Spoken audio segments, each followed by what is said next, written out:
time, baby. Star Wars Weekend Celebration 2019.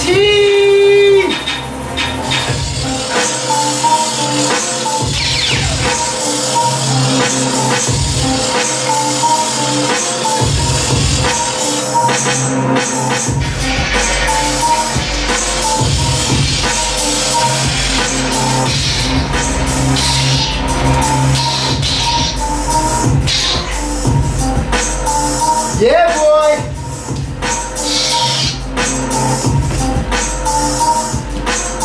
We got some fun tonight, right, Ant? That's right, it's Saber time. We've been building lightsabers all weekend, and actually, Gabe is sick tonight. Sorry, Gabe. But he came down with the flu or something earlier. But we do have our friend Armando here. Armando in the house. What's up? I'm gonna turn him up once I can get this. Yeah, let's hear him. Song's longer than I thought. Modern technology going on here Okay, tonight. so Armando, say some stuff and let's see if because we're kind of running a test right here to make sure we got this going right. Testing, 1, 2, 3. Get you pumped up a little bit. Say something Star Warsy, Armando. May the Force be with you. I'm gonna think of one. Luke, I am your father. There you go. There you go. I'm sorry. So Armando's joining us from Miami, right? Yes, sir. Miami, Florida. Awesome. Did you keep in like contact with any of the celebration news that went on? You know, over the weekend, like we got a new video game, we got a trailer for the Rise of the Skywalkers. Yep. I saw that trailer, man. It's pretty tripped out. The name got me a little. The name got me there. You know? Yeah, us too. Rise of the Skywalker. Yeah, us too. I think it kind of implied that like Rey's a Skywalker. Is that what you got from it? Yeah. I hope we're gonna get something out of it. Not like, you know, we're all souped up with the Force Awakens, but they left us with so many, you know, questions and no answers, you know, in the next episode. So hopefully, you know, they'll fill in more in the new episode. Yeah, for sure. Like, I kind of think, like, if they had, like, The Force Awakens be the first title for the first one, I thought maybe the second one could have been, like, Rise of the Order. And you wouldn't know if they're talking about the First Order or the Jedi Order. You're kind of hoping that it's the Jedi Order, like, Rise of the Jedi Order. Some kind of order. And then maybe this one could have been called, you know, I don't know. I just was, like, hoping for a little bit more, like, clever. I feel like it's a big reach to like get people to like, yo, come back, like it's Skywalker's in the title. I don't know. I guess it was kind of crazy, like, you know, that flip in the beginning got everyone's attention. That was cool. Seeing the lightsaber repaired, you know. I've seen people already this weekend. They're building replicas of it already. Already it happened. Yeah, I saw that. Yeah. On Instagram and stuff. There's like that special new plate that's going over the Graflex control the box. midsection and the plant, the grip, the whole section. It looked a lot like, you know, custom work that I've seen done on certain sabers. You know, even like, you know, kind of like using shroud material to like a Band-Aid, like a metallic Band-Aid. Yeah. What do you think of the trailer, Armando? I think it was pretty cool, man. You know, for a second there, I thought that the actor that played Poe, what's his name? Oscar Isaacs. I thought I read somewhere that he wasn't going to be in the next episode, but you know, I might have read wrong. Well, we did see her holding it at the end of The Last Jedi. She was holding it. What do you mean? You're talking about the two parts of the lightsaber? Yeah, the two pieces of the saber. Yeah, that's right. That's right. I tell you, man, The Last Jedi was, I don't know, a bit disappointing. Like I said, a lot of us were waiting for a lot of answers, a lot of questions to be answered, and they left more questions than anything else, I believe. I mean, that's my opinion, but... Yeah, left there scratching my head. Yeah, and then, you know, there was like, I was watching some videos online where they kind of were showing like the scenes of The Last Jedi, where like within the movie The Last Jedi, there's like, you know, things that don't make sense. Like there's, you know, they had the rebellion going on and they said there was like 300 or 400 people, and then those people get killed, most of them, right? Only at the end there's like 15 people left or something like that. But then at the end of the movie, the video I was watching showed like, you know, that happening where they're all dying. And then the end of the movie where they're like kind of all happy, like cheering, introducing themselves to one another. It's like, wait, this is like awful, you know, like everyone's dead, like. Exactly. Exactly. I was watching like, I'm like saying, how many, who's going to be left? I mean. Yeah. I think they dropped the ball there a little bit on the... Yeah, like the writing side of it was very like disjointed, it seemed like, and it's going to take a lot for this new movie to pull it all back. But I guess, you know,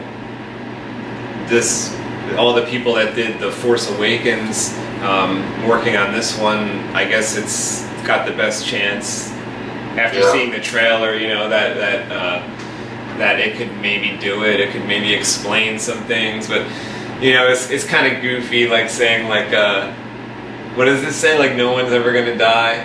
No one's ever really gone. No one's ever really gone. Yeah, kind of goofy. No one's ever really gone. Kind of goofy. Well, I hope that J.J. Abrams can save the franchise. Yeah. You know, I'm hoping that he comes in and, you know, and he makes sense out of all this.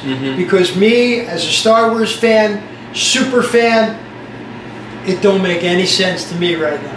Yeah. It don't make any sense. Especially because, like, Armando, like, did it catch you by surprise? It kind of caught me by surprise when they said, like, the saga's coming to a conclusion. I was like, wait a second, I thought, like, maybe there was a chance they're going to do 10, 11, 12, but this trailer said, like, oh, saga, I mean, that was one of the biggest things that hit me. I was like, wait, saga's coming to an end. I was like, really? You're going to end on this note right here? I don't know. Maybe it's going to be crazy. Yeah, but to fit everything that we want, or that we want explained into 2 hours, plus to bring back Palpatine, plus to maybe, you know, have Luke Force Ghost, plus to go visit all those locations, which seem like in the trailer breakdowns, they're just going back to all locations like we've kind of already been to. The, oh, like, is this Endor? There's something on there that's like the Death Star.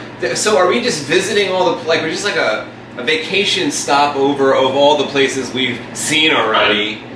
This is like a huge galaxy. Can't they? Isn't there something interesting somewhere else rather than like, oh, like here's all the crash landed shit of all the stuff we've already seen, you know?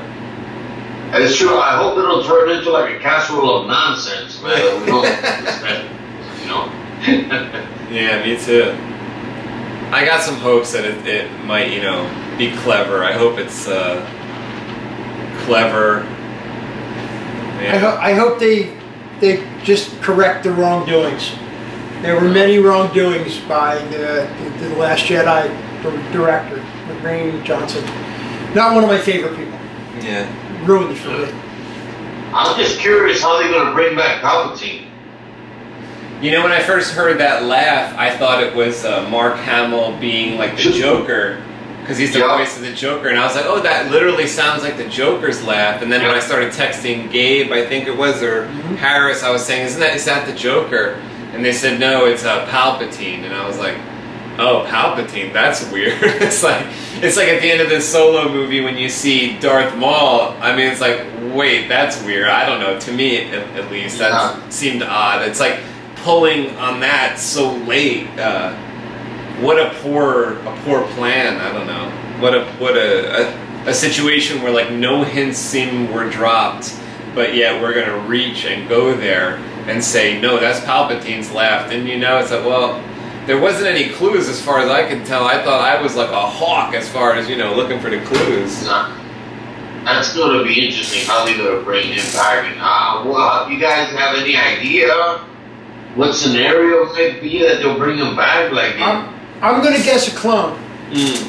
Clone of some kind. Yeah, I'm gonna guess a clone. Well, I was watching some of these podcasts that were saying that it could be like a flashback to a previous time where, okay, there's Palpatine, maybe there's some information we can get about the creation of Anakin, or like inadvertently, like maybe the creation of Rey has to do with Anakin, or maybe she's a clone of Anakin, which was a creation by Palpatine and his master, so could be something like that, I guess. Or if he's around now, or in this time frame, this is 30 to 40 years later, right?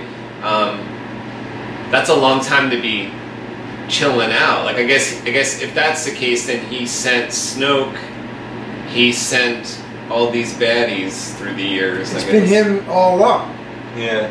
It's been him, you know, because that's how the prequels went. It was all Palpatine kind of laying everything out. So maybe this was all part of his grand scheme. Like, the other weird thing is that, like, I think me and Harris were just talking about this last week, how I believe that Darth Vader dying, you know, when he can't breathe and he says, you know, don't worry, Luke, like, you can take off my helmet, it doesn't matter anyway, I'm already dying. I thought he's like dying kind of because like Palpatine died, and he no longer has that, like, whatever regeneration type stuff like Palpatine was kind of sending his way through the Force. That's how I saw it. You were kind of telling me that you thought that Palpatine was manipulating the Force in order to keep Anakin Skywalker alive as Darth Vader. It wasn't all just the suit. Right. And towards the end there, when he was throwing him over the balcony into the shaft thing, you know, like, that all went bye-bye, and now Vader doesn't have that extra thing keeping him alive from the Force, you know? Yeah. Right. That was a hell of a fall, man. I don't know how the hell he's going to survive that in any other way as a flashback or something else. So let's talk some sabers. Armando, what have you been working on? Anything good lately? What do you got going on? Well, I still got that one that I showed you that day that I just still turned over, and I showed you that. You have it there with you? I haven't touched it, but I have one here that this is just a Nexus. I don't know if you guys can see it. That's just a Nexus hilt. Nice. That's cool. I don't know if you guys can see it well, but it was all shiny and stuff, and I thought I'd make it like you know, like weather. Okay. And it's a tri-cree RGB. Okay. And it's got a Pico crumble with it's got a 3D chassis from Goth 3D Design. Love my Goth chassis. Great stuff. Yeah. And it's got a 24mm high base speaker that it was a heck to fit in that little chassis, but nice. You know, let me show you a little bit here. I hold it down and it changed. The colors are like really nice. Let's see if it. Oh, I put it I put it in silent. Boy, you can see some of the colors. Nice. Very cool. Nice. But unfortunately, I don't know what happened. That I guess I put it in silent. Does the Pico Crumble work off one button or two buttons? One button. It has one. It only has one. You can either get it in the light version or the dark version. This was the dark version, and unfortunately, I should have put like a recharge port, but I didn't. And let me show you the chassis. It's no big deal. Like I said, I'm just starting out, but let me show you. If you want to show you the chassis a little bit. See, it's a little 3D, Gothic 3D design. The wiring, you know, like I said, I'm starting to learn. You know, just learning the. That looks clean, though. That looks clean. Nice. Nice job. No big deal. You know, it's like I'm just starting out. You know, the weathering is, you know. Did you put the leather wrap on yourself, or that's how that was there? I put it on myself. Actually, this is from an old recliner chair that I had.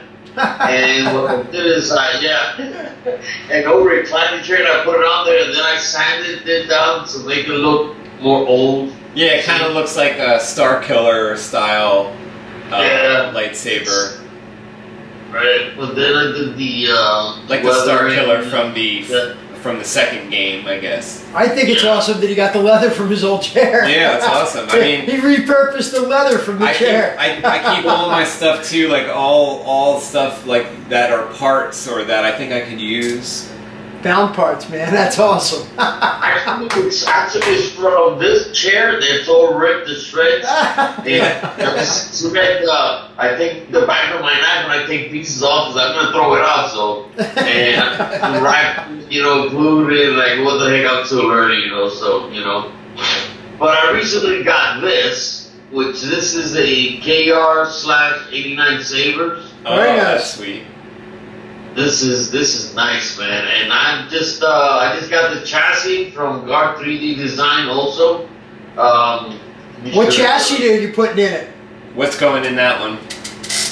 I'm gonna try to put a prism. That's it. And I'm gonna try to put a prism in there. So like I said, this thing it's got such nice weight, like I said, I just got it and it's empty, but I like that. I like the ESB card in that too. I like like me and Harris were just talking about how at least my favorite is like the ESB version. What do you like as far as the Graflex? What's your favorite? I'm a traditionalist. I like the OG, the original. So you like the bubble strip type? I like the bubble strip. This bubble strip that's actually a real calculator strip in there. I haven't found me a 7 bubble, but that's I think a 9 bubble from a real Texas Instrument calculator. So I put that in there for now. But yeah, I like, everybody's got their favorites, We just built a Saber here, Armando, last week and this week. It's got 14 karat gold parts in it. It's amazing looking, and that's Steve McLaren, right? This is a beautiful hilt Anthony and I just put together. That is gorgeous. It's got so many like blinkies in there. Harris added some Neopixel stuff that it looks just, I don't know, I could like stare at the inside because I guess the way the chassis is, that the lights are in there kind of appearing like there's just like, it's like a disco of flashing lights in there. Oh, that's right. I seen you guys in the other one. I saw it in the other, the previous issue. I think you guys did a Saber Talk. You had it on there, I believe. Just push the button. It should fire up now.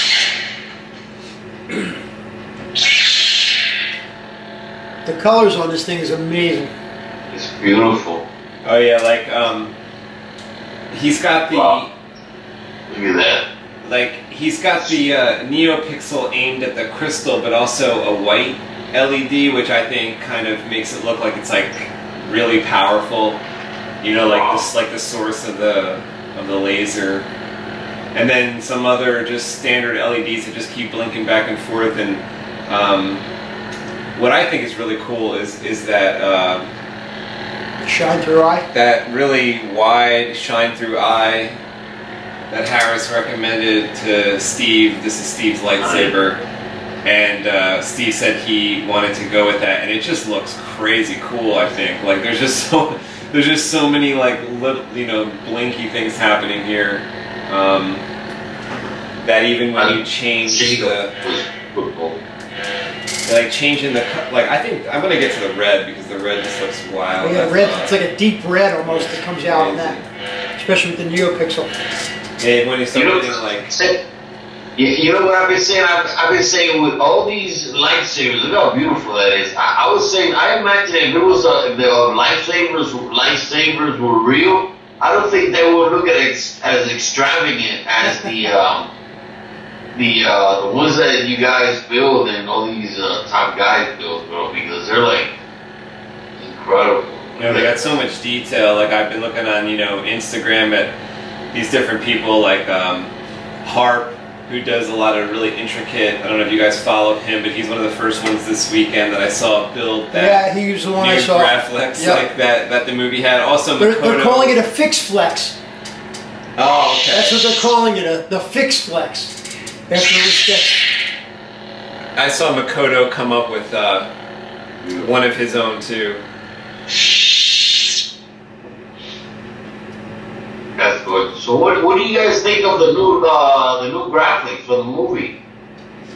I thought that was cool because, like I said, like it looked like to me like adding a shroud, and I even made a saber a few years back for somebody that wanted like a Kyle Katarn looking saber, and it had a band that went around. It was a similar kind of octagon shape, and then like the movie looked like they put that control box on top, which was sweet, and they also put the was it like leather or black or like a black? I think it's like a black band to it. That looked cool, or brown. It looked brown, and some of the people that I saw online recreate it. So I don't know how it really was, but some people got like the screen capture, you know. Mind you, we're just speculating right now. Nobody's actually seen it officially up close pictures of it. You know, it's just like they screen captured some of the.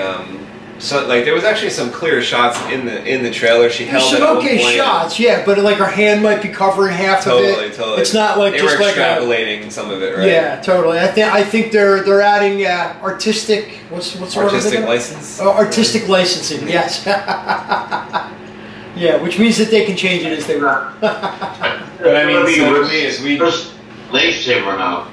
Say that again. I guess that's going to be Rey's personal lightsaber now. Yeah, I really wonder, like, you know, that was just another kind of shortcoming that I thought, unless it's a secret that we don't know yet, you know, maybe by the end of this movie she will come up with her own unique one. I was thinking, you know, ever since the beginning that, by the end of this thing she's going to grow and make something. A lot of people thought, I think, a double-bladed lightsaber. Yeah, I thought so at first. Yeah. That would be cool if they show her at the end, like kneeling, sitting down, ending style, like Luke did when he built his lightsaber. Yeah. Building her own lightsaber, that would be pretty neat. Yeah, like to see with the scene that they keep in the movie. Technically, we haven't seen anybody build a saber in the movie. Because they didn't keep that scene in the movie. They deleted the scene where Luke's in the cave. Yeah. I like this idea Armando has of, you know, them doing it maybe at the end of the movie. So, you know, I don't know if there's going to be a sequel to this type of thing or whatever. Maybe we'll see.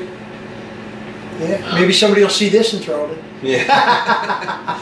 You guys, hold on 1 second. There's what Armando? What board are you putting in that Graflex you have there? Hold on 1 second here.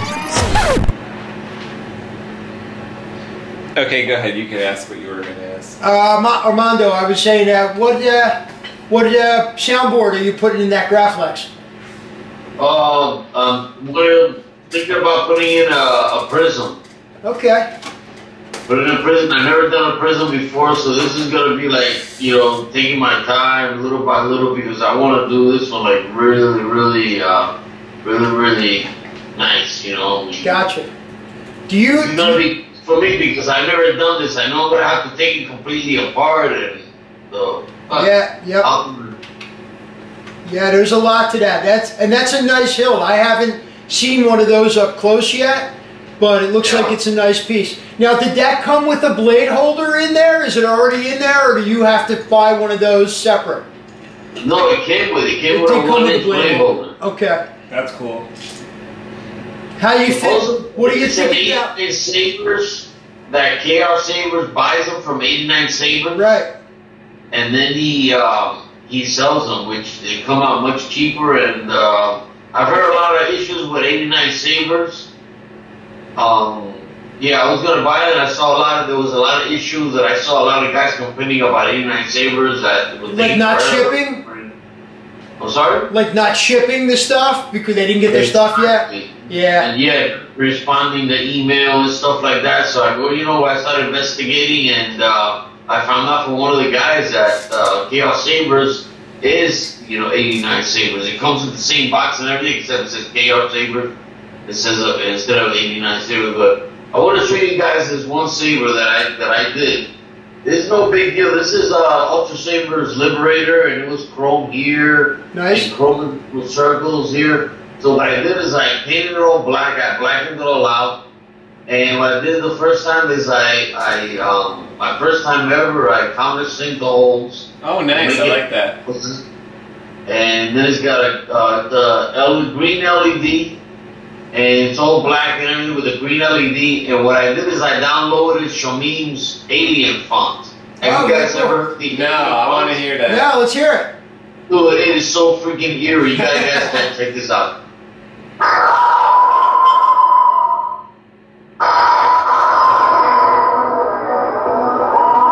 Oh, I like that.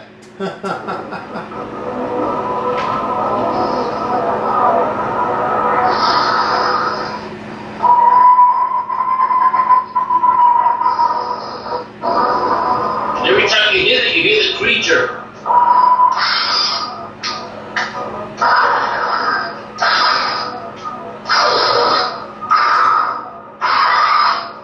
Wow, that's cool. That's cool. Then when you shut the off, you hear it. Do that. Check this out.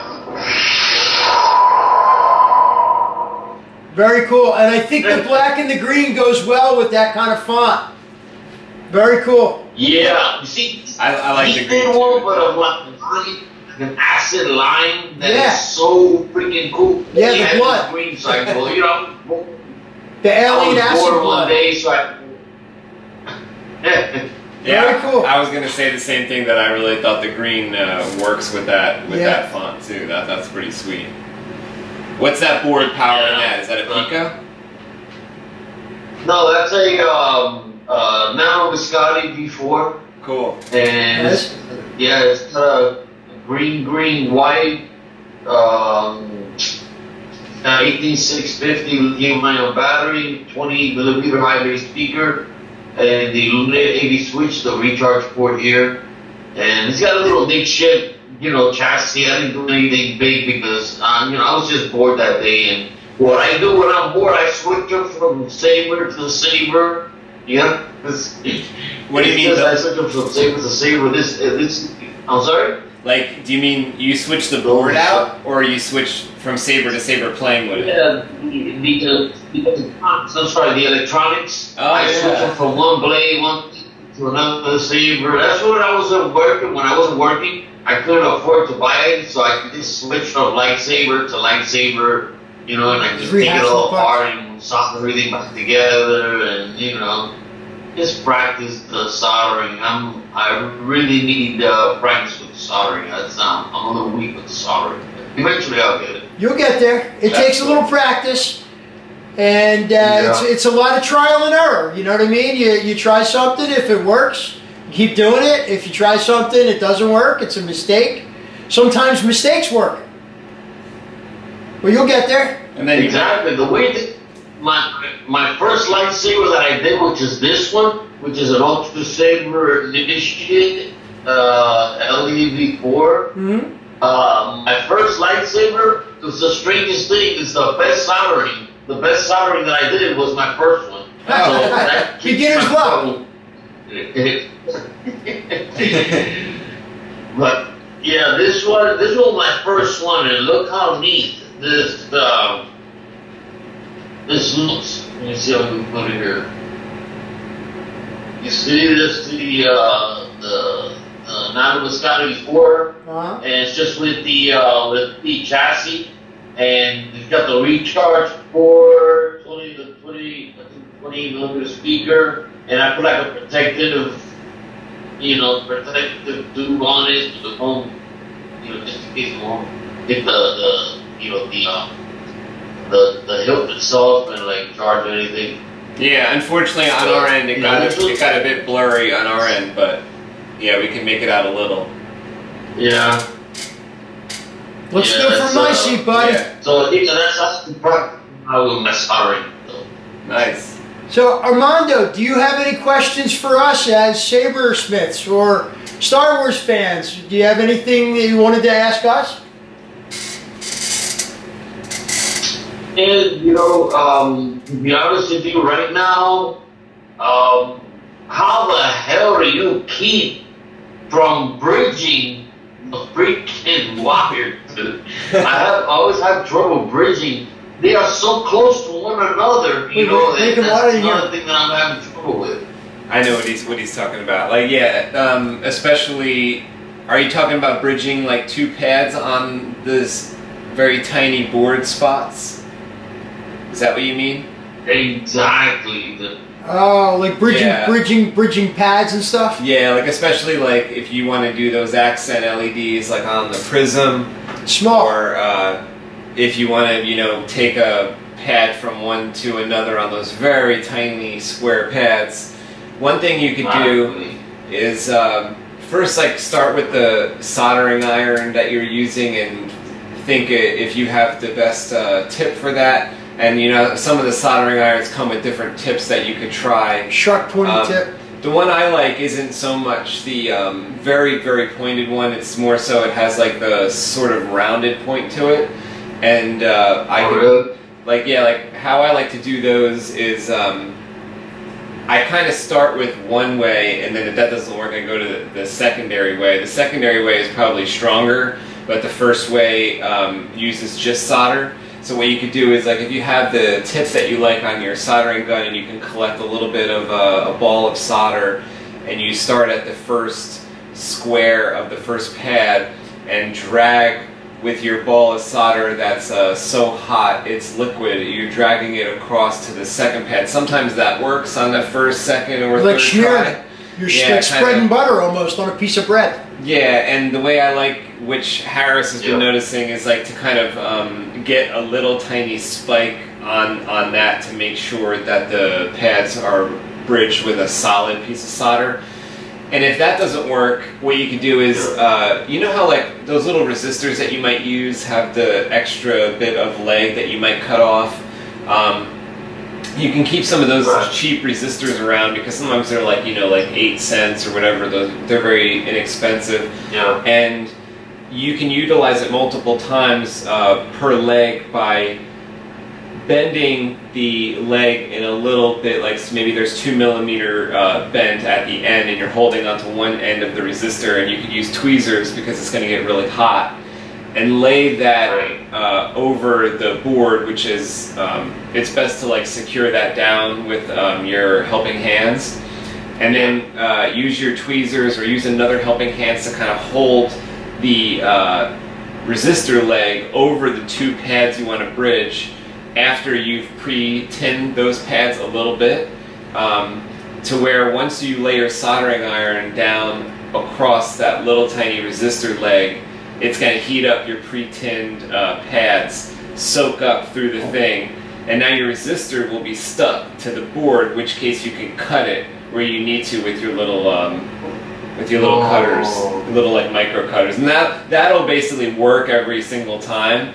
But that takes some setup, right? Like I said, you got to have the board set up, lay that over with the helping hands, make sure it's all lined up. The first way I told you, if you get kind of good at it first, second, or third try, you can kind of do 2 or 3 in a row as you go down the board, especially on like a crystal focus or something like that. But the way that the boards seem to be coming now is that those accents 1, 2, and 3, and 4, at least on the prism, already have a 0, 0, 0, 0 resistor that's just bridging the pads for you. So like when you get your prism, you'll see that at least for the accent LEDs, you won't have to do any of that bridging. But if you went with Neopixel option on that prism, you will have to bridge and then the Neopixel pad, the data pad, which is one of those that you're kind of dreading because it sucks, you know, like to actually get it over that. Tiny, yeah. And on that particular case, when it's a very important line like the data line, sometimes just the solder option isn't good enough because that solder is going to have to be a nice blob for it to work right, because if it's like the other day I had one that was a little too thin and it didn't quite operate as the data line, so we had to go back and change it. Yeah. And let me ask you something. I have a soldering station that you control the temperature. Which is the best temperature would you recommend to keep it at when you're soldering? Yeah, that's kind of like a tricky question, but the basic answer is like the lowest temperature possible. So you have to experiment because it varies per gun is what every machine is different. Yeah, so like I have the machine and it's like, okay, it's digital readout, whatever, with the temperature, but every single time I get a new gun, a new soldering iron that plugs into my machine, every time I get a new one of them, it like reacts differently. So sometimes like 480 works. Sometimes I get a different gun and now I'm up to like 550 before it feels like the 480 on the last gun. You know what's funny? You mentioned that because as I've been coming here to work here with you for 5-6 weeks now, Anthony and I have been getting together every Sunday and Monday for 5-6 weeks building sabers together. And what I've been doing is I've been bringing my own soldering station here because I know what it can do. I know what it's supposed to do. Now, this week, I ran out of my house last night. I forgot my soldering station. So Anthony has a secondary one here. And I found in order to get your solder station to work like mine at home, which mine does operate at 480, it maxes out at 480, and that's perfect for me. So when you say less on my particular soldering station, at home it would be maxed out.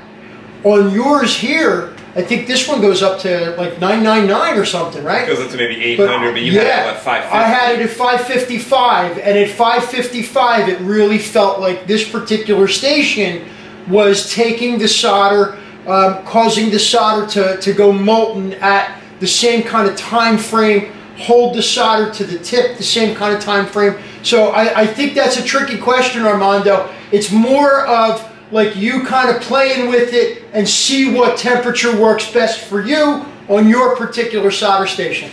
Yeah, I also found, just for like another little tip when you're playing around with your soldering station, especially since, I mean, it's really good that you have the station that you could adjust the temperature. Then check the gun that everything is like not loose. I found that on mine, after a few uses, something loosens and you have to kind of tighten it, I guess because of the heat and then cool and heat and cool. And then the performance changes if it's loose. I'm like, why isn't it taking the solder? Oh, it's loose. I get a plier so I don't burn myself. I tighten it and then go back to it, and then usually it's okay. Anthony's talking about the piece that you can swap the tip out on the soldering iron itself. Yeah.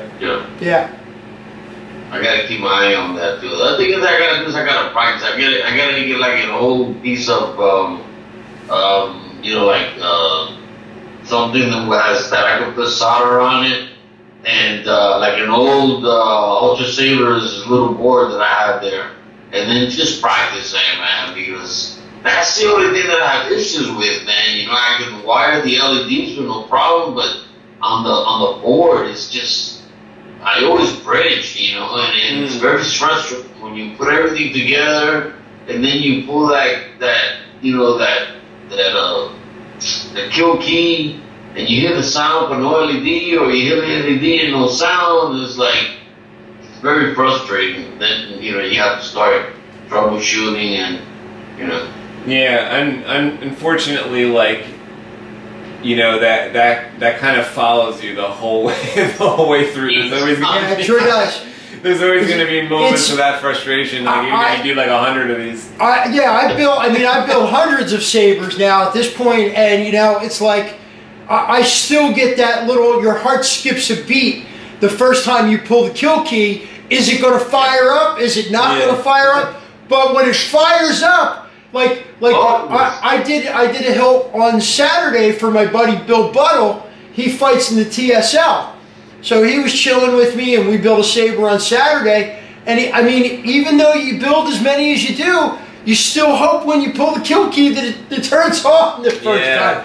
But like when that turned on, we got chills, man. We were high-fiving each other when the first time you hear the saber boot up. So it's a great feeling. To me, that's the best feeling in the world the first time you hear it. That's what happened to me. The first time that I pulled a kill key on the first one, I was like, yeah, you feel like $1 million, man. Yeah. And then I usually still science, but yeah, I usually still, you know, my heart skips a beat as I go through the like, oh, does it lock up? Does it swing? Does it X, Y, Z?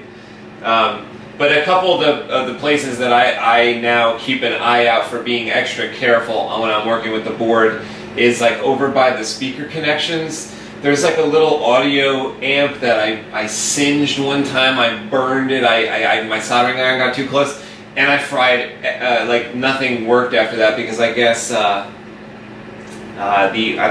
power to the audio amp, like you said, got bridged and it fried everything. Another time I was working with the auxiliary button, and I had no idea that there was actually current running through the auxiliary connection, and I bridged the pads, which is one of the reasons why I don't like to work on what I call the front side of the board for working with the button connections. I like to work on the back side of the board, like where the SD holder is. Like accessing the button connections on that side is a lot easier. Because on the top side, there's like these like the MCU is right there, and there's like something else that like sometimes I hit that. And I don't know, like that I hit a leg on that. Exactly. Yeah. Exactly what I say, you know, and I'm so afraid of that because the soldering iron, the tip, that gets so close to them little.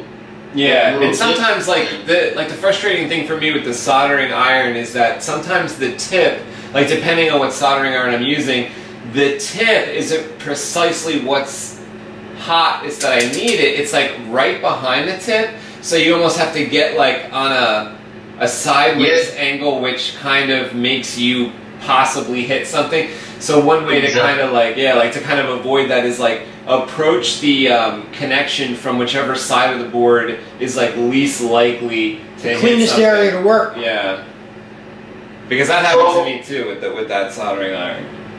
So Anthony, you solder. You told me you solder on the side where the SD card is, right? Is that what you said? Yeah, like for the button connections, I feel like that's the cleaner side. You have less like in the way. But every Saber is its own entity, you know. Sometimes, depending upon the way the board is situated inside the hilt, or depending upon which way is up, you may not be able to access those pads.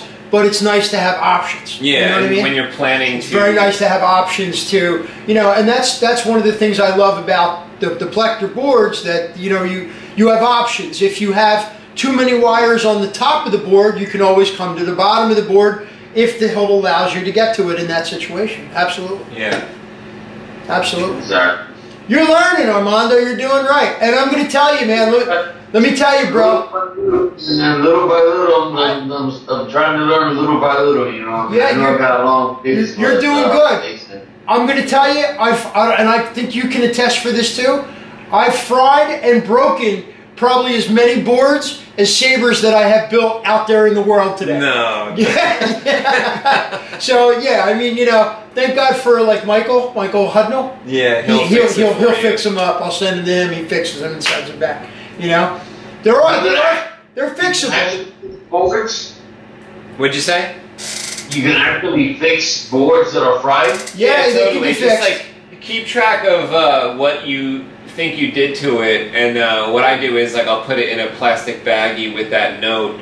And there's an address for the American send-ins. There's an address for the European one, goes I think directly to Plector. If we're talking about Plector Labs boards. Yes. And they will, you know, a couple weeks go by. Usually email Michael. He will tell you what's going on with the board, and then maybe charge you a certain amount. But it's maybe, you know, I think he maybe one time charged me $10, another time didn't charge me, and then, you know, he's very reasonable. Get that board back. He's very, I don't think I've paid more than, I mean, like a board that had multiple problems, I think Mike charged me, I want to say $30 to rebuild the whole board, you know what I mean? That's great, yeah. Yeah, and I mean, when you're, you know, it's... These boards are sometimes $100. Yeah, I mean, when you're talking about a crystal focus is like $150, you know what I mean?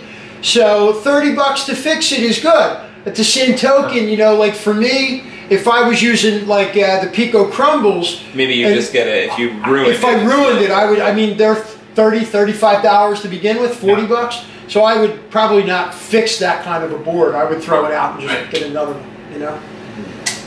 Yeah, the crystal focuses I would fix. Any of the higher end stuff. crystal focus. I'm telling you, I think I got about 5 or 6 boards at home right now that I have to send to Mike. I've just been too lazy to do it and get it off.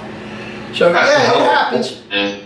It happens. That's a hell of a board. That's a hell of a board. That crystal focus. Yeah.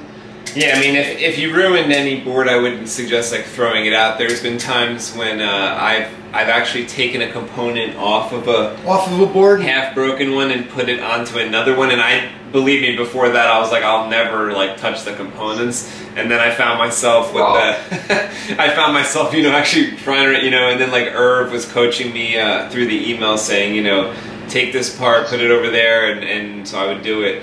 And I got a couple things working that way, and maybe one time it didn't work out for me, but yeah, they can be repaired though. If you ever need, I can send you Michael's information after here if you have a board that you need repaired. Man, I tell you, man, I sure wish I lived closer to you guys, man. You'd be having to kick me out of over there. I feel the same way. Armando, for the past month and a half, I've been living at Anthony's house for 2 days a week. I think my wife thinks I'm leaving her. I think my wife thinks I'm leaving her for good. Yeah, I'm moving in here slow but sure. Maybe next week I'll stay 3 days. Maybe in a month I'll be here 4 days a week. Slow but sure. I'm moving in. I'm moving into Anthony's. We have a lot of projects. Dude, you got the 2DO, you can watch Star Wars while you're building lightsabers coming. How can you get any better than that? I know. Keep in mind too, Anthony does not live around the corner from me. I mean, Anthony and I are a good hour and 10 minutes apart from each other. So, and that's one way. Oh, wow. That's one way. Yeah, I usually drive to Anthony's because who doesn't want to hang out in the Starship Destiny? Are you kidding me? Look at this place, man. Look at this place. I mean, I have... Gabe that's close to you, right, Harris? Gabe, actually, I met Gabe through one of the forums pages, or the Facebook pages, and it turned out that Gabe was living at his parents' house at the time. Gabe's parents live a block away from me. So that's how we met, and Gabe and I started talking, and we got friendly. He started coming over my house, and I started building sabers with him. And actually, Gabe had contacted you for something, and Gabe dragged my ass here to Neptune, New Jersey, and that's how I met Ant. And Anthony and I became very, very close. And of course, Gabe too, We're like the Three Stooges of the Saber. Well, that's actually how Saber Talk started, because Gabe contacted me on YouTube and said that he wanted to come by the house. Right.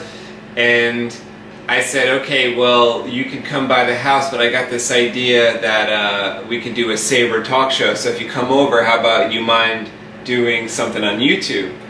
And then he said, no, I don't mind. And then he pulled up that day, and you were in the car.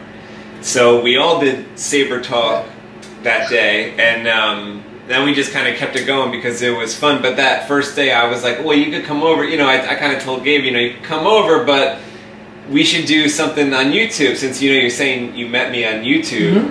Like we could do kind of a talk where we talk about sabers. And as I always, I'm forever promoting myself, of course. But for me, it's when I met Anthony, I'm a musician, and for me, my favorite band is Kiss. So for me to go out and meet Gene Simmons. I had seen Anthony's videos prior. He's giving me the thumbs up one. I had seen Anthony's videos prior to me even meeting you. I was a fan before I was a friend, and that, I think, what up top makes it so special that you and I really clicked off like that.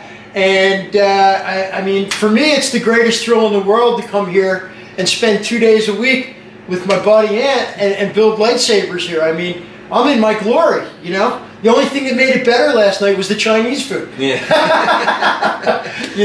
So it's a great world. It's a great atmosphere, and you never know. You might have somebody, Armando, that lives near you, and maybe all you need is a little workbench, and a tabletop, and Harbor Freight, and some soldering iron, and you could. I mean, I started out doing sabers from stuff from Home Depot, you know?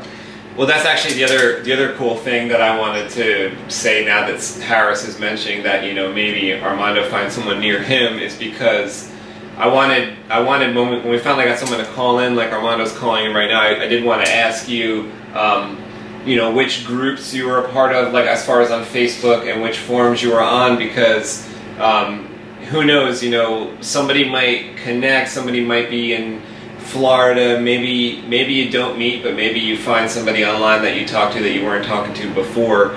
So I just wanted everybody out there to know which groups you're a part of. You know, if you're on any of the forums, you can let us know, and then that way people know how to find you on either the Vault, or I know there's a couple other ones on Facebook. Well, I'm in the group of the Saber Legion here in Florida. Mm-hmm. I'm in the group of I guess Saber Legion, but like the Florida. I think they got one here in Florida, close by, but I'm not sure. But I'm in the you know, Vader's Vault and a lot of the other groups. You know, a lot of Saber groups. But as far as the like a Legion, only the Saber Legion, I'm in that group, but I haven't gone to any of them. You know, I get out of work, you know, and I get out of work at 5:30, and it's like the job is like really tense, and I just come home and just want to like chill, rest, you know. It's I feel you. It's a job that patience, and I gotta be real clear in my mind when I deal with them, because I'm in the I work for an imaging company. Mm-hmm. And I'm in the medical records department, and I get their CDs, and I have to deal with different patients. So I have to, like, my mind is to always make sure that I give them the correct information, make sure I give the wrong patient the wrong CD, you know, because if somebody comes and they have like issues with like a cancer or something, and I give that person someone's clean, you know, diagnosis, and it's I don't even want to think about that, what would happen, you know. Yeah, if I give a patient that has a stage 4, give them a patient that's clean, and they don't figure it out, that I don't even want to think about that. That thing will ruin my life if I don't make a mistake like that. That would just destroy me, you know, if that would happen. So when I get home, I'm like decompressing, you know, and I think before I were to get my uniform off, because I just sit there and just take it easy. But the thing is that, to be honest, I don't have that many friends, you know, here in Florida. The friends that I had back in the day, they into stuff that I don't like to deal with, you know, so I don't handle them, and I'm just, you know, like hanging. Gabe usually comes and brings the good microphone and the special lights. Yeah, so we have like a little technical difficulties without Gabe here to oversee stuff, but I'm using the better camera I have, that I think the sound is a lot better than my iPhone, so I'm hoping that everything picks up. We got you on the loudest like setting here with the thing. So yeah, I can hear you guys clearly. I'm on my cell phone. Oh, okay, good, yeah. What if I can ask you, Armando? What is your unicorn lightsaber?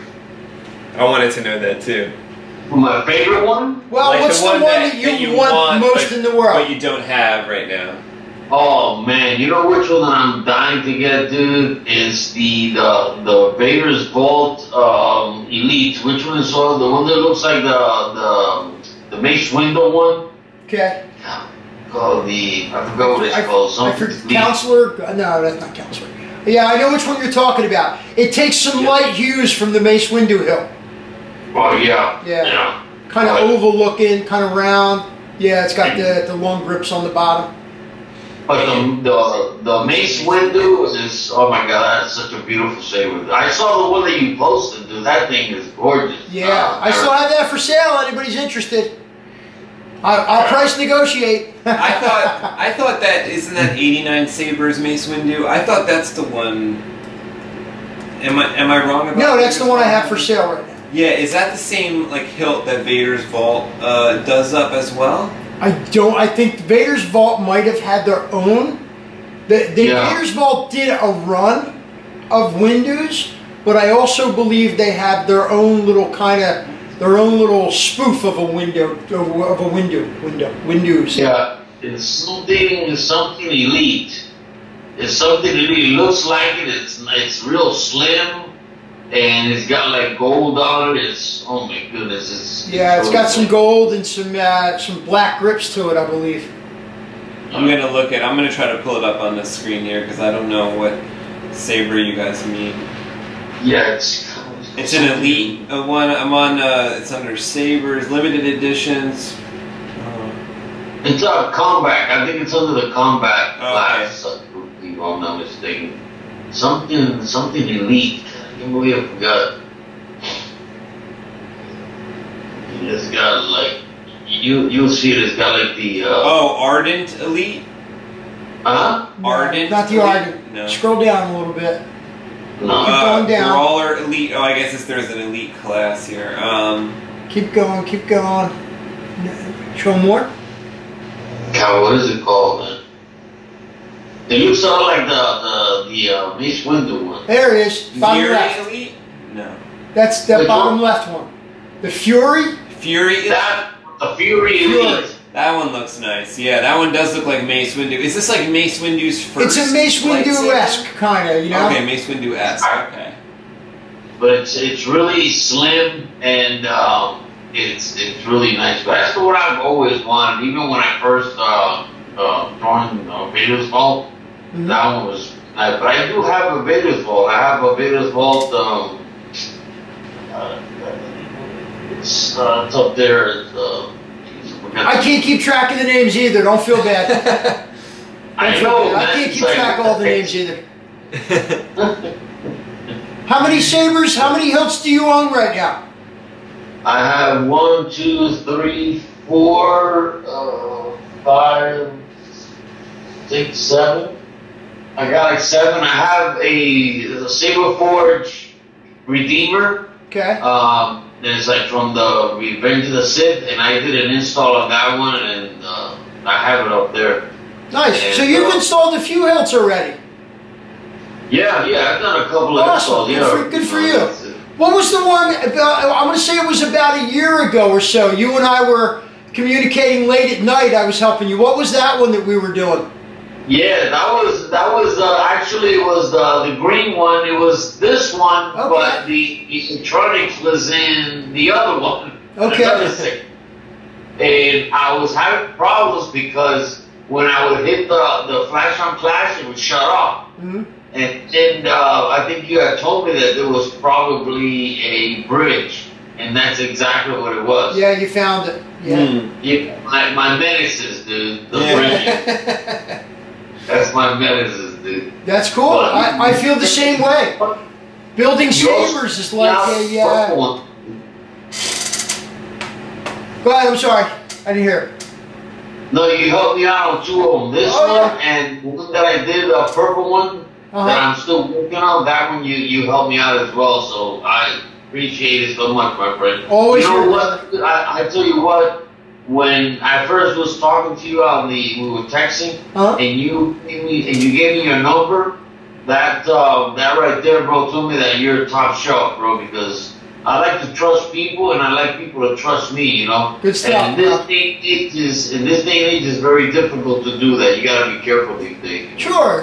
Well, you know, I could tell you're a gentleman. You're a nice guy, and we're Facebook friends too. So I see your personal stuff. And you're always like on Facebook. Armando's always a positive friend. You know, anything I put out, he's always positive. My wife even noticed. My wife would say to me, "Hey, who's that guy Armando? I see him post on a lot of your stuff. He's a really nice guy." I said, "Yes, he is." I can tell by talking to him these couple times that he's a really good guy. Good people, man. And you know what? Good people attract good people. That's what we all need to be that way, you know? Right. And you know, I mean, for me, it's a hobby. It's a little bit of a business for me. For you, it's bigger business. For him, it's more hobby. It's different for everybody, but look how we all connect. And it's all about, you know, it's our medicine. I agree with you with that. It's my therapy. You know, sometimes my wife, I love my wife dearly, but sometimes I just want to go down into my little man cave. 8x8 saber shop, you know, my man cave, and be by myself and have Star Wars playing in the background and build myself a lightsaber, man. You know? Exactly, bro. It's good stuff, and I find a lot of the Star Wars people, they're genuine people. The people that are, you know what I mean? They're true fans. They're true people. They're just good people. Yeah. So that's like the one first thing that always kind of connects me, even if I have a disagreement with someone. If I don't like something that they've said online or something, but I can tell that they like Star Wars, I'm just like forgiven. I just forgive them because I'm like, well, they are just like me. We just have this disagreement over whatever else. And you know, another thing I was going to say about what Armando was saying before about, you know, having this stressful job and then coming home and kind of being exhausted is one of the first things that kind of brought me to doing sabers in the first place was me and my friend Steve were talking online. This is a different Steve. You know a lot of Steves. And we were talking about how, you know, when we get home from work, it's nice, even if you don't go over and actually do it, it's nice to know that you can go and turn on your lightsaber, and it's a pretty like real experience with the sound and with the bright light. It looks and feels real. That it is kind of cool to be able to do that like once a day or once a week when you get home from work. Like I was, you know, I kind of thought that's got to be some kind of stress reliever on some level. Yeah. Oh, just lay back, watch one of your favorite episodes and one of your favorite hills with you. You know. Love it. I love to sit on the couch and hold my saber and have the movie on in the background. I love it. I love it. You polishing yours. I saw you took a picture and then you're polishing it while you're watching Star Wars. That's it. That's what I love to do, man. You know, it pulls me more into the movie. Yeah. It actually takes me into the movie that much more, you know? I agree, man. It's good stuff. Good stuff. Yeah, I've been watching Attack of the Clones more lately because I've been playing with my Attack of the Clones lightsaber, the one that I was showing you on the video before. I'll tell you when the light comes out, it looks in the dark. You can't even tell it's not a real saber. Yeah, totally. That's like one of my favorite things too. Is to kind of stand there, you turn the lights off, and then it feels like it's extending out of nowhere when you got that Neopixel going, or you got that, you know, that type of extension. Exactly. I got a lot of hobbies, man. You know, lightsabers. I collect swords, samurai swords, as you can see back there. Oh yeah. Oh, cool. What's your oldest? I collect comics. Old ones? Like, are any of those old swords? No, those are that's what you call real live swords. Those are high carbon steel. Whoa, nice. And that's a whole collection of a brand that's called the Raptors, with the Raptors, the bird of prey. And I got, sorry, I know my room is a mess. I got those, and then I got that one up there, those two. And I got these up here. Let me see. See, I got those. Oh, wow. Ain't nobody breaking into you. Ain't nobody breaking into your house. And these, I don't know if you can see, these are like right over my bed. Chops his head off. I know my nipples, I pulled back just in case. Oh, that's awesome. Like, are you into martial arts? Yeah, I used to be big time back in the day in New York and down here. You guys ever heard of the Guardian Angels? Yeah. Sure. I was in their troop, their one of the chapters when they were here in Miami in the 80s. In Miami Beach, I was on TV and everything, patrolling, but people don't like the Guardian Angels. We had rocks thrown at us and we're running all the time. It was just really good. I used to like, as a kid, I used to like watching them news reports and videos that showed the Guardian Angels because I just thought that, you know, I was always into comic books and stuff like that, and I thought these are the real guys who were actually out there like saving people or trying to help people. Yeah, we were actually patrolling Miami Beach late at night, man, you know, and it's a trip when you had like 2 rows of like 10 guys walking up and down the street, you know, with bandanas and stuff, you know, but I was into martial arts back then a lot, you know, so now I had 2 back surgeries, herniated discs, and my knees all shot. Yeah, it's nothing happening, man. Sucks getting older, Armando. whatever breaks now stays broke. Yeah. How old are you? I don't remember how old you are. I think we're close in age. 55. I'm 53. Yeah. 55. Sucks getting old, bro. It does. But you know what? When we're playing with our lightsabers, we're all 12 years old, right? Hey, bro, you know what I always say? I say the day we stop playing is the day we start getting old. Yeah. That's for sure. You gotta play, bro. You gotta play. You gotta stay at least with some youth inside of you, you know, and laugh and smile and, you know, and do what you like, man. As long as you're not hurting anyone, you know, that's when you gotta go, you know. Good stuff. As long as you're not hurting anyone, you gotta do what you gotta do. Yeah. Sure.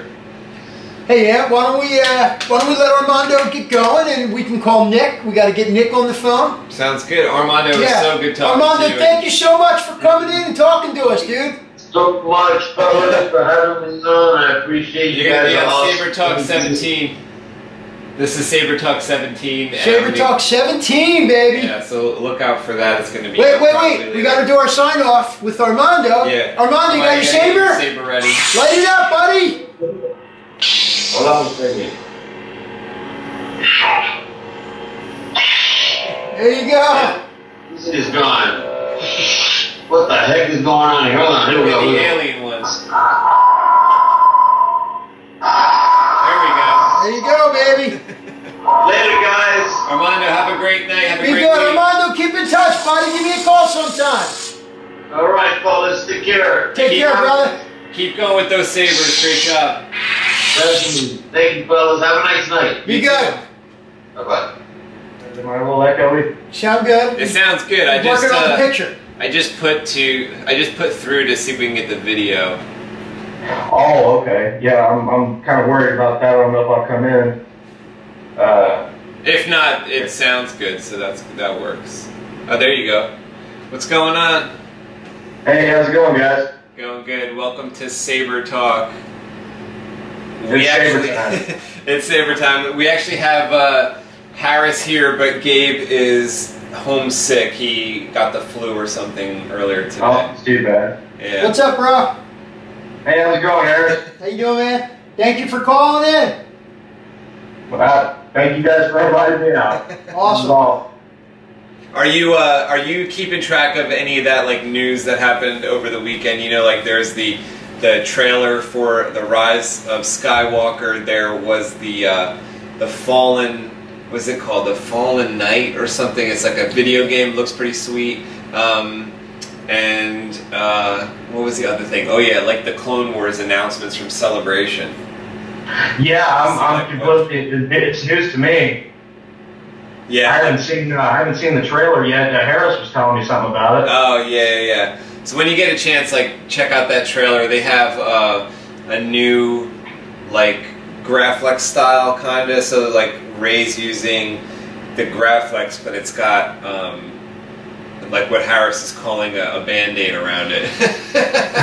Fix flex. Yeah, like I think it looks pretty sweet, and the beam looks sweet. You know, it's not unstable. It's like a solid beam. She does like a crazy flip over a spaceship. It's pretty crazy. I don't know if you're into the Clone Wars cartoon, Harris. Oh, yeah, I'm a big fan of that. I haven't gotten around to getting to the Rebels yet, but I finished the Clone Wars series. Well, they announced, I guess, over the weekend, or maybe it was known beforehand. I don't know. I found out this weekend that the Clone Wars is going to have season 7. Oh, wow. Yeah, so they're like already working on it.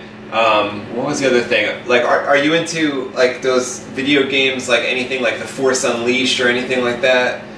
Oh yeah, I played all of those. The only one I didn't play was the Knights of the Old Republic. This one seems like the one that they just announced coming out. Seems like it's going to be more like The Force Unleashed, where yeah, like I'm gonna if you don't see me, I'm still here, but like you be facing the camera, so hopefully hopefully people can see you too. Gabe couldn't make it tonight. He's not feeling well. Yeah. So you're like, I'm telling him, you're like our third person sitting at the table here. So you're kind of, what you're looking at is the camera there, but the camera's getting all three of us in the camera shot. Yeah, so it's kind of like you're like a robot, like it's like you're like the robot head on this screen right now, like. That's like to the left of myself. Hopefully that's coming out. I know it's gonna sound good because I got you coming through the speakers, but I hope it like looks okay. But yeah, like so they got this new game. From my end, it looks awesome. Oh, cool! Like they got this new game that's gonna come out on November 15th, and it's called The Fallen Order, I think, or The Fallen Jedi, and it's basically like Order 66 happens, and you're like a teenager Jedi, Padawan, I guess, and you're kind of on the run. And, you know, so they were asked questions like, oh, is it going to be like, you know, one of those online multiplayer games? And then the guy said, no, this is a single-player game where you are escaping Order 66, you're kind of hiding your Jedi powers a little bit, but then stuff starts to go wrong and maybe, you know, you have to, like, pull out your Jedi powers. And kind of like the lightsaber thing about this is that, of course, as a Jedi you have a lightsaber, but the cover of the game is like, you know what it looks like? It looks like half of Satil Shan's lightsaber. Oh, okay. It's like ripped in half too. So the idea is, I guess, is that like later in the game or something, you will maybe like construct a double-bladed lightsaber, like kind of like how me and Harris think, or at least I think that Rey should be constructing like a double-bladed lightsaber in the movie. I'm thinking in this game the idea was maybe you have this lightsaber from someone else, or it's your actual lightsaber that got like broken in half, you know, and you're gonna have to like put it back together, or maybe get good enough at it by the end of it that you put it back together. Right. Yeah, that sounds interesting as hell, man. I haven't even heard anything about that. Yeah, it's all kind of new news, I guess, because they had this Chicago celebration, and they had like a few, you know, panels, and we were able to watch. Like me and Harris were like, he was over all weekend. We've been working on Saber stuff, and then playing this like live feed that they've had, which has been pretty cool. It's like been a little bit corny at times, but then they've had some crazy announcements, like that show, The Mandalorian. I don't know if you know about that. That's like a show that they're coming out with for the Disney Plus network that I guess is launching in the fall as well. And yeah, I heard about The Mandalorian. Is there any more news about that? Is that what you're saying? Yeah, like they played like they were like, hey everyone, you know, here's the people that are involved in it. It's all like superstar people, like Jon Favreau, Pedro Pascal, who's like on the Game of Thrones as the Viper. They got Dave Filoni advising Jon Favreau. So it looks pretty crazy. And they got Gianna Carano, who's like an MMA fighter. She's part of the show. But anyway, they were like, oh, we're going to snap to like the trailer for this. And they go to the trailer for it. And for the audience, like me or you, who was like watching online, it says, no, you can't watch online. Only the people that were there could watch it. But of course, 20 minutes later, someone had someone got it online or whatever, and it's cool. So if you get a chance to like look up the Mandalorian footage from like yesterday, it's like probably going to be the best thing that we got going. And it's not even really, it's probably not going to have a lightsaber anywhere in it, but it's like the best thing we got going as far as like being true to Star Wars in my opinion, the way it looks, you know, the way it seems. Really? Okay, wow. Well, I'm surprised. I mean, I don't have that much of an expectation for anything else after The Last Jedi, you know? What are your thoughts on The Last Jedi? Like, are you less interested in this? Like, you said you didn't see the Episode 9 trailer. Are you less interested because of Episode 8? Yeah, well, I was just discouraged would be the best word. It just isn't the right Star Wars, you know what I mean? Yeah, Nick, Nick and I have had a lot of conversations about this. We feel the same, don't we, bro? Yeah, it's a different world. It seems like that's the general consensus as to, but I mean, I was saying earlier, I'm hoping that J.J. Abrams can fix all that now. Yeah, I'm hoping that too, because I heard that he had a lot of strings attached during The Force Awakens, and I just don't see what the reason that would be. You know, I mean, you're hiring a guy to do a job. Right. Yeah, I'm hoping he can fix this, because I like Rian Johnson less than I like J.J. Abrams stuff. Right. Yeah, I can't name but one movie that he did, and it was halfway decent, that Looper or Jumper or something. Right. Yeah, it's like, I really thought that, like, I know that it was a long shot, but I just had really high hopes for these long shots. I thought, like, it was like some kind of thread through the Force that this was meant to be. This guy was like, you know, maybe he was our age, maybe he was like, had this insight. But then, like, what we got was just someone, it felt like he didn't see the other movies. I can't. Yeah, it felt like both directors were having a social media battle, and we got to watch it on Star Wars films. Yeah. We'll take them together. You're going So Nick, you have not taken upon building sabers yet. You're more of the kind of guy. You go out, you find a saber you like, you buy that saber, right? Yeah, I'm not that tech savvy. Okay. As a person, what would you kind of ask any sabersmiths? Any questions that you would ask people like me and Ant? Yeah, well, the one that always comes to mind is the thin neck saber dilemma. There's always that pro and con with the thin necks. You either have to simplify the brightness with either getting a Neopixel, but then you have the trouble because of the depth and the emitter where you can't really, it's not safe to duel. Is there any type of well, what's the word I'm looking for? Is there any advancement in that technology, or are we still kind of in the same boat? I don't know. You want to take that really one? No way around it. Yeah, that's kind of complicated because I feel like there's certain thin neck sabers that are probably quite strong, but at the same time, those are also tend to be. Don't you think the thin neck sabers tend to kind of be some of the more expensive hilts too? Yes, I agree. So I don't know that, like, you kind of want to be dueling with those types, at least the ones that I've seen that seem to be like a really long wait and really high quality, very expensive ones. If I was going to play around with like some kind of dueling thin neck, I think I would want to go with like how there's like some MHS parts that seem to have like that thin part to it that people used to use as the that was the only option a few years back as far as the thin neck.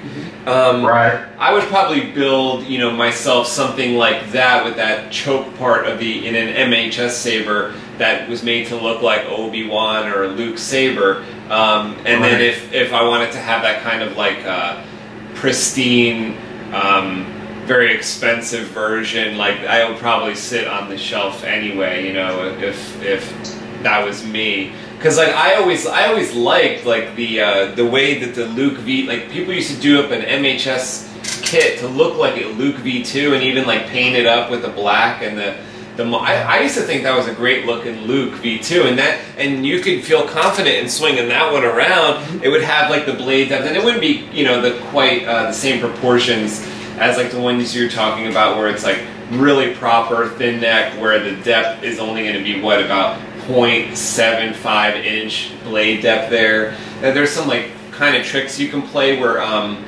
like I've seen some people do where, like, let's say it's Neopixel, you can almost like hover the little plector pixel connector like up on a post in a sense, so where in your blade the plector pixel blade connector is like pushed up in the blade tube, and then the whole blade tube comes over the assembly so that it's like even more secure, like the blade is biting down on a central cylinder with the plector pixel connector on top of that cylinder, if that makes sense. You kind of lost me a little bit of it, but you kind of I got the gist of it towards the end. It's like a pressure plate. Something like inserts into the blade stock, and the blade connector is like pushed up, like let's say a 1/4 inch or 1/2 inch into the blade, so like the blade is sort of locked on. I've seen people do that, and I think there's one of the thin necks that's actually built to perform that way. I don't remember who makes that one right at the moment. I think it's an Obi-Wan kit that's supposed to look like Episode 4, and that has it built up that way. So even if you had an LED module, like your blade would kind of compress over that module, so that you'd have a little bit more security there. But still, you know, just the material on the neck is usually like a copper or a brass, and I think those are soft, so I wouldn't want to like duel with those. Fair enough. Is that your favorite hilt, Nick? The thin neck? No, it's just always been a question of mine. Didn't know if we ever got any advancement on that, or if we just still in the same boat. Me personally, I'm a shroud guy. I like that Graflex kind of shroud cutaway, you know, look. Nice. Nice. Yeah, me too. I always like the Graflex like angular curved cut. So like you're saying, even if you use shrouds, like to have that Graflex look to one of the shrouds, or a layered look where you have like multiple curved shrouds, can like look pretty sweet too. Right. Yeah, I've always tried to. I mean, I play around with the TCSS Saber, the builder, and I've been trying to come up with this Frankenstein kind of Graflex Obi-Wan style, with a little bit of, like to have a maybe half of the pommel, and then on down to the grip would be Obi-Wan, and then the shroud and everything on top would be Graflex. That'd be cool. Yeah.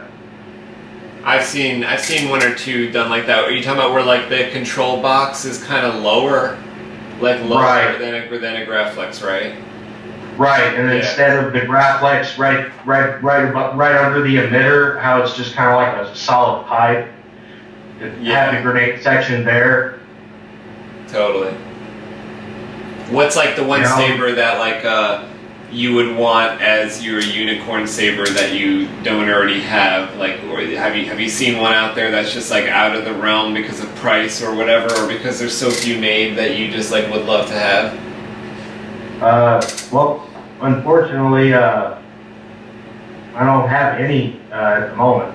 But the one that I would, that one that you guys had on the last Saber Talk 16, the one that Gabe was playing around with. Oh yeah, with the great sound to it and all that. Right, that was a Prism, wasn't it? That's the one that Gabe was playing around with had a Profi board. So that had that like smooth swing. That's the one we were just kind of standing in the garage and we were swinging it, and we all could hear how no matter which way you swung it, it had a sound to match that swing, right? Where like some of the other soundboards that we're used to, it's like it's going to play a random swing sound, but it's not necessarily going to alter that swing sound to like precisely be like how it measures out in the real world, which Gabe's board was doing. Because I guess like the processing power of those Profi boards and some other boards that are out there are almost like a PlayStation 4, I think, or like a PlayStation 3. You know, it's got like the processing power to, I guess, handle this type of coding, and other card makers want to have that same power, because it is pretty crazy. Sure, technology getting better and better. Yeah, it's pretty crazy. Well, bringing up that board and that particular saber, it kind of answered my own question that I was going to ask in a second. But is there a realistic looking saber now with the technology getting better every day? And that one right there has got to be up there with the best realistic looking saber. Yeah, like especially as far on video. I don't know about in person. As far as looks, I mean, that was like the same blade as we would use on any Neopixel, but as far as the sound, right? So the sound, that has it, but that was the same look as... separate. It had nothing to do with the board? Well, no, the board is also running the light and the sound. But what I mean to say is like the blade that Gabe Saber had in it, you could put in like any of these other Neopixel sabers. So the lighting is sort of the same across the board, but across the line of soundboards. But in that particular board, it was like I felt like it's the sound that kind of sets it apart. Don't you think so, Harris? Yeah, the smooth swing. Yeah, because like it's called smooth swing, so it modulates for how you move around. Yeah.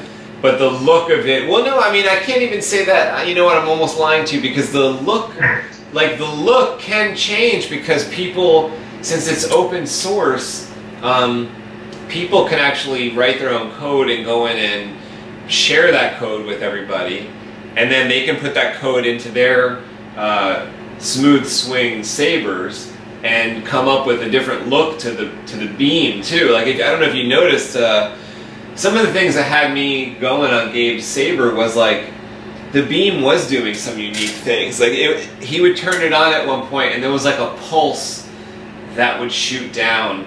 So yeah, that was wicked. Yeah, that was crazy. And then like the way it turned off in a couple of the instances, right? It would like fade off in a crazy way. Yeah.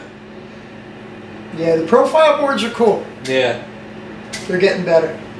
Yeah. So is that a new board on the market, or have they been around a while? Yeah, well, it started out with I guess like this guy named Frederick. I'm not sure if that's his name online or not, but he started out, I think, as a Arduino coder and playing with the Arduino board and combining Arduino with lightsabers and trying to make that work. And then he developed his own board system, which his own soundboard, which was basically Arduino based, and you would sandwich like two parts together, and he called it the Teensy. And that was the first, one of the first open source soundboards, along with my friend Andrus, who had the DIY Eno. He was going in that same direction, and he had some different board iterations too. Eventually, when the Teensy was going to have its version 2 come out, they really seemed to perfect it with this Profi board, and it's way smaller. It's not like two boards you have to sandwich together. It's just one little tiny board, which is even smaller than, I think it's even smaller than a Prism. So wow, it kind of does a lot. And also, the other cool thing about it is you can communicate with it differently than like some other boards. I know there's a Bluetooth module that can communicate with the board where you attach this little chip, and then I think that's on some of these Facebook groups you can learn about it, where you can communicate it with your phone and actually change the settings and stuff with like apps on your phone. So that's pretty convenient, pretty cool too. Yeah, that Saber blew me away. I didn't know what to think of. Would you put that right up there underneath Crystal Focus for like the higher end of soundboards? It seems like it. Yeah, it definitely seems like, considering the fact that it can do anything you program it to do. If you want to get into like the coding side of it, or if you're like me and you don't want to really get into the coding side of it, you can kind of like let other people share their code with you. You download it either through the phone app or through the cable or through the SD card changing up the SD card. But it kind of seems like you don't even need to do that anymore, because he has this little port, which is like a little USB port. So even if you're not communicating through the phone, you just plug in and you can upload any various data. Like let's say a new movie comes out and a character is going to have a weirdly unstable blade like Kylo Ren. Right. You could someone could write a code to match that.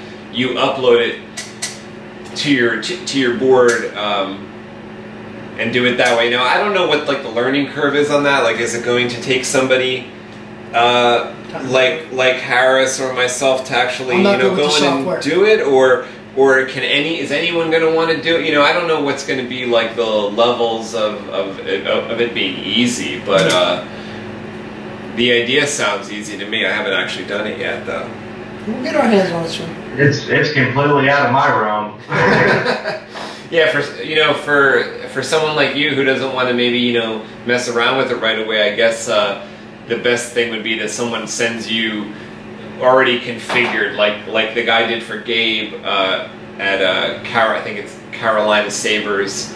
Installed that for Gabe, and he sent it to Gabe with the fire element added. He had like a lightning thing on there, and things, those effects that you saw. The effects are very cool on what the Neopixel can do. The flame image is amazing. Yeah. That one where the hilt kind of fades off and that was my favorite. Disappears in midair. Very cool. Yeah, that was my favorite as well. Yeah. Very cool.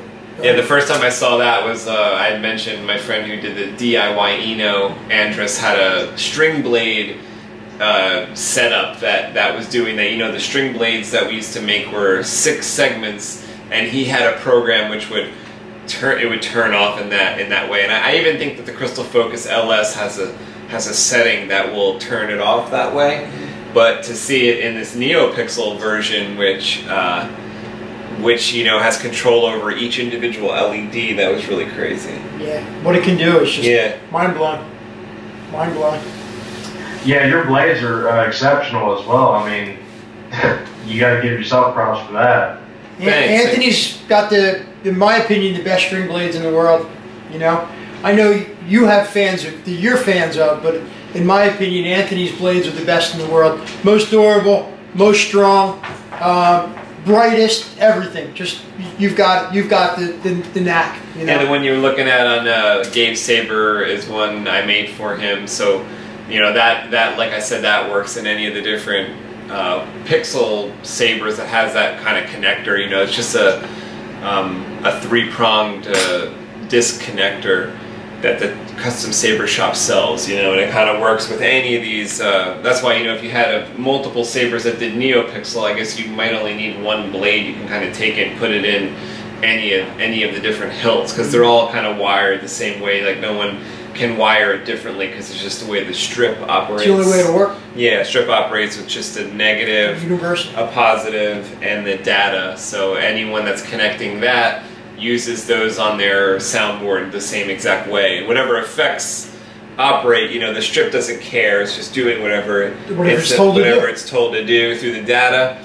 And that could be, like we said before, fire or these weird effects, or just a straight color, which, my favorite is just the straight color, because that's what I see in the movies. Right. Up until Kylo Ren, I just saw like the straight color. Yeah, they never did anything else other than the flash on Clash or stuff like that. Yeah, but it didn't do anything fancy like the flame stuff. And to me, even with the new movies, no character ever mentioned the color or cared about the color, right? They just used the lightsaber. They don't care. Yeah, it was what it was. It was what it was. Yeah, sure. Cool stuff. Yeah. Any other questions for us, Nick? Well, I tell you what, I got this. It's 4 blades, 4 custom sabers. They're all going to have one main blade color, and I want you all to pick out the flash on clash setting for all 4 of them.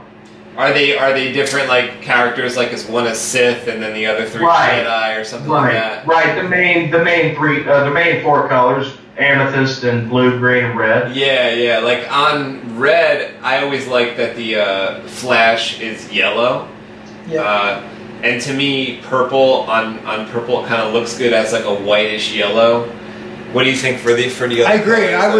I like the whites and the yellows is what I like for almost everything. Yeah, like we used to have debates on the FX-Sabers years ago when when there was a lot of people on there kind of conversing and stuff like that about the movies, when it was close to back when everyone was still reviewing the prequel movies and talking about them, and it was 2008, 2009, 2010, and it was a long time in between technical upgrades. The Crystal Focus would be out for like a year before there was a talk of another one coming out.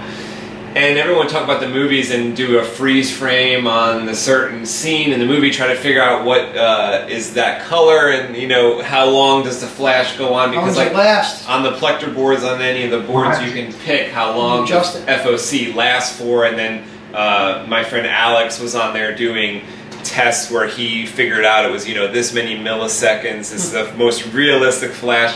But anyway, the long story short, they kind of came up with the fact that everyone kind of came to the consensus that they thought the flash was yellow.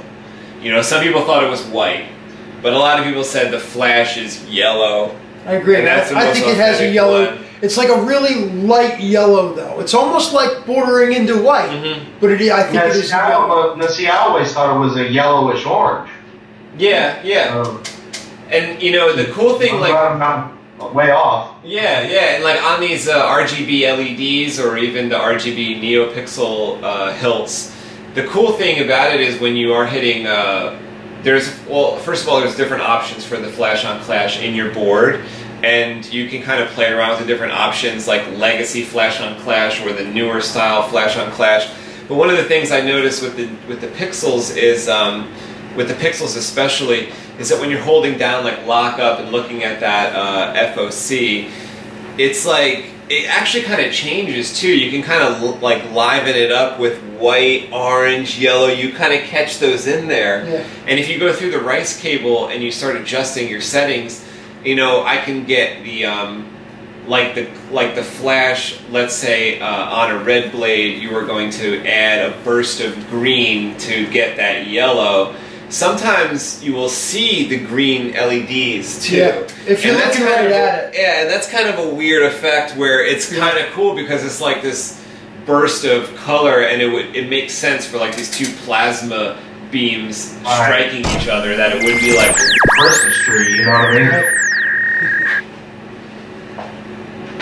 And the Neopixels, I don't know anything about them other than what you've told me on your own channel. Yeah, I mean they're pretty cool. At least for right now, that seems to be like the most advanced type of tech.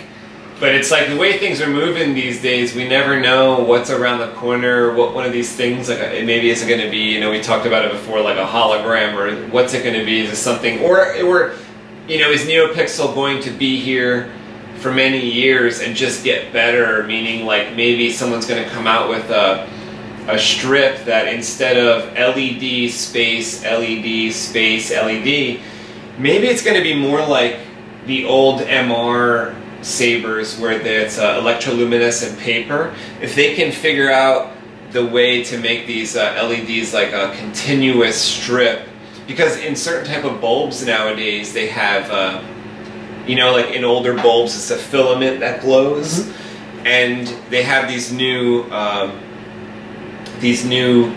sort of LED bulbs that with a sort of in quotation marks like filament, but it's an LED. It's a they're little pixels. Paper. It's like it's a paper. Okay. That's an LED that the whole thing ignites like bright as could be like an LED. I have a couple friends online that like experimenting with them for Saber application and stuff like that. But you know, if the Neopixel strip goes in that direction where it's going to be continuous, like we have the choices now, 30 per meter, 60 per meter, or 144 per meter. We all use 144 because we want them stacked as close together as possible. Eventually it might be a continuous type of thing, in which case that would be our best bet, and we could do a lot with that. You know, we could really take that to the next level by putting, like, let's say 2 of those together or 3 of those together, like we're doing right now with the strips of 144. That would be cool. Yeah. That would be the video you did, Saber Talk 16, when you were talking to Gabe about you were hollowing out the bullet tips and add LEDs in there. Could you elaborate on that? Well, that's kind of, at this point, it seems to be obsolete to even do that. I'll tell you why. Because the Custom Saber Shop just came out with a new product, which is parabolic blade tips for Neopixel. So if you go to Custom Saber Shop and go to their products and then click on the Neopixel under the blade tab, you will see there's products there, the parabolic blade tips for 7/8, which I think are sold out right at this moment, and the 1-inch. And I'll probably come out with it for the other variations of the blades too. But I started using them, and I did a video. I put it up, I think today or yesterday. It might be too new that you didn't see it yet, but it's like a couple of the blades I converted to the parabolic, and they just look a lot better. Yeah, the tip lights up a lot fuller. Yeah, the one I have in front of me is not a parabolic one. It's my older style with the drilled out, which up until this point was the best way to do it. You know, to drill it out, to kind of shove the pixels into there.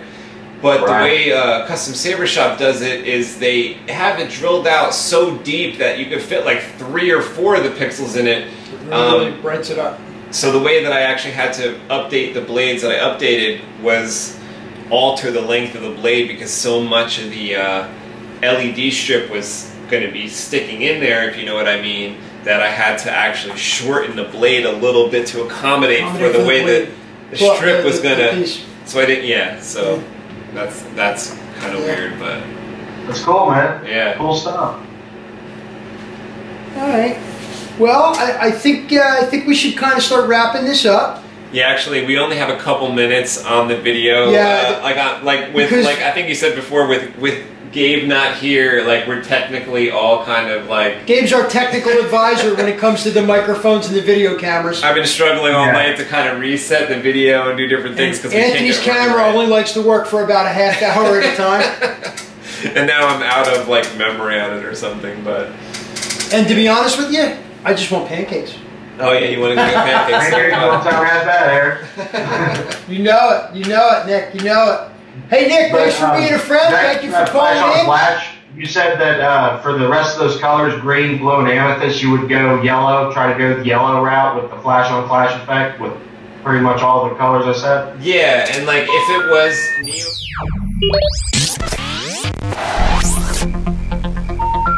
The number you have dialed has been changed. The new number is... Please note, the new number is...